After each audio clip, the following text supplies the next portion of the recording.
Welcome to the English news of Binh Phuoc Television. I'm with you now. Following are the headlines for today.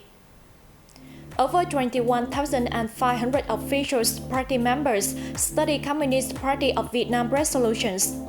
Total mobilized capital in Binh Phuoc exceeds 52 trillion Vietnamese đồng. Vietnamese Lao National Assembly leaders hold talks in Vientiane. Vietnam's vegetable export to surpass $1 billion by 2030. A national conference was organized by the Politburo and the Secretariat of the Communist Party of Vietnam on December 4 to deeply understand and analyze the resolutions from the 8th conference of the 13th Party Center Committee. The hybrid conference, with a total of 60,242 meeting points, attracted the participation of over 1.4 million party members. Of these, 21,500 officials and party members were from 367 meeting points in Binh Phuoc province.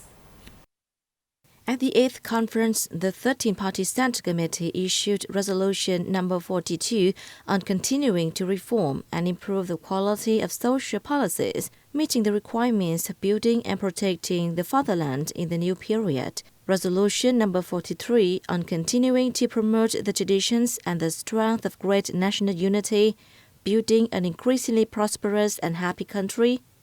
Resolution number 44 on the strategy to protect the fatherland in the new situation, and Resolution number 45 to continue to promote the role of the intellectual team to meet the requirements of rapid and sustainable national development in the new period. Attendees at the conference were presented with analysis of the key points in these resolutions to strengthen the understanding and sense of responsibility among party committees, party organizations, officials, and party members in effectively carry out their tasks in accordance with the resolutions.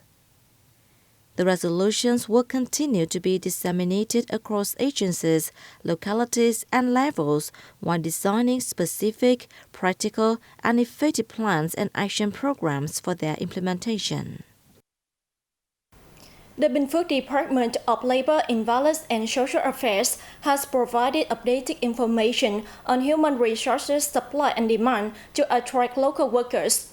Surveys on the need for vocational training and recruitment were also conducted while promoting job placements, thus creating jobs for local workers. Businesses have been actively organizing recruitment events in nearby communes, wards, and towns to attract workers. They also provide incentives, including competitive salaries and allowances, and offer on-the-job training and assistance to students with job placements, thereby ensuring that local businesses have access to a skilled and qualified workforce.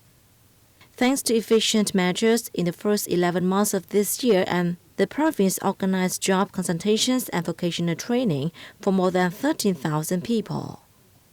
Some 42,500 employment opportunities were generated, surpassing the annual target by 106%. As of November 30, 2023, according to the Statistics Department of Binh Phuoc Province, total mobilized capital in the province had reached over 52 trillion Vietnamese đồng, representing a decline of 685 billion Vietnamese đồng, or 1.3% compared to the same period last year.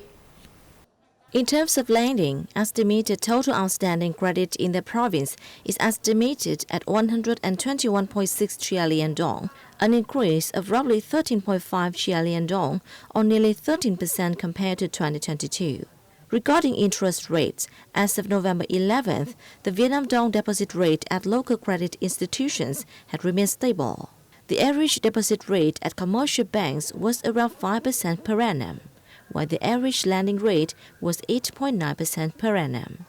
Since the beginning of this year, credit institutions in Binh Phuoc province have successfully conducted credit growth strategies while maintaining control over credit quality. As a result, the proportion of bad loans accounts for 0.9% of total outstanding debt.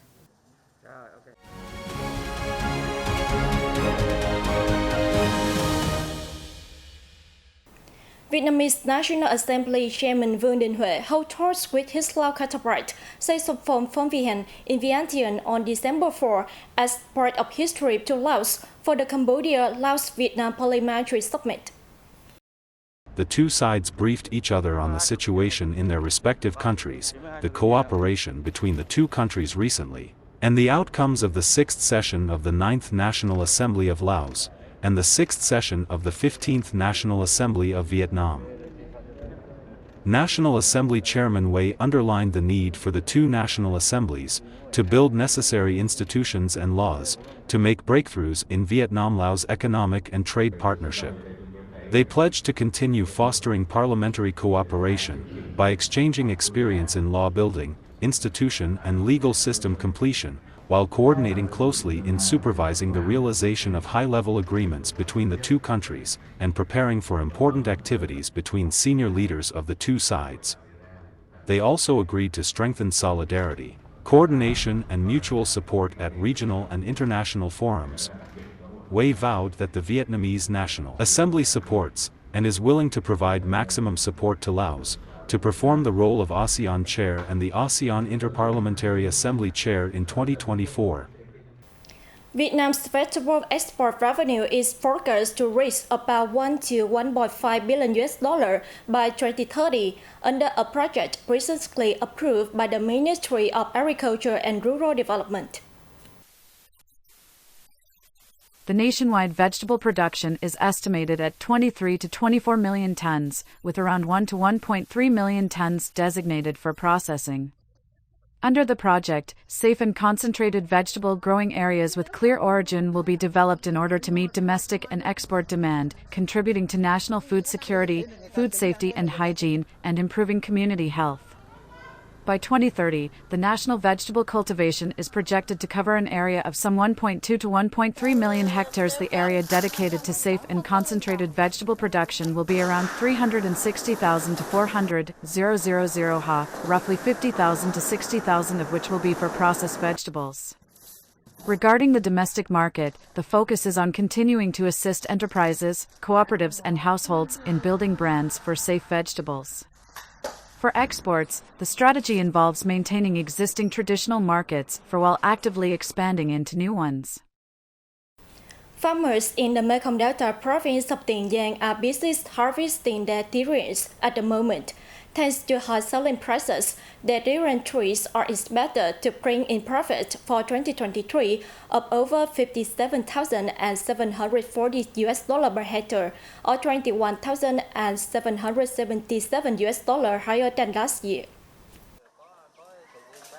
In Cai Lậy Town and Cai Lậy District, the two largest durian growing areas in Tiền Giang province, the Monthong and Ri 6 varieties are being purchased by traders at over $4.12 per kilo.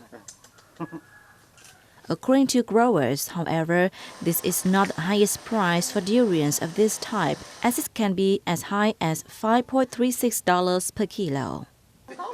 As one of the largest durian growing areas in Tiền Giang province, Cai Lậy Town has over 3,000 hectares of specialized durian cultivation. The specialty crop is an important source of agricultural product exports, earning the highest income of local fruit crops. Promoting the potential of durian exports, the Economic Department of Cai Lậy Town is strengthening the transfer of science and technology associated with building planting area costs and packaging facility costs in accordance with regulations. 11 durian orchards with an area of over 500 hectares in Cai Lậy Town have been approved by the General Department of Customs of China to export to Vietnam's northern neighbor. Since July 2022, durians have become a highlight in the agricultural industry because they have regularly bring in high revenues from exports. The latest figures show that Tiền Giang province currently has 21,790 hectares of durian, an increase of more than 23%, and an estimated output of more than 386,000 tons, up more than 33% compared to the same period last year. That was 10 minutes of BPTV News. To watch the news again, you can download BPTV Go or visit our website and YouTube channel. Thanks for staying with us and see you next time.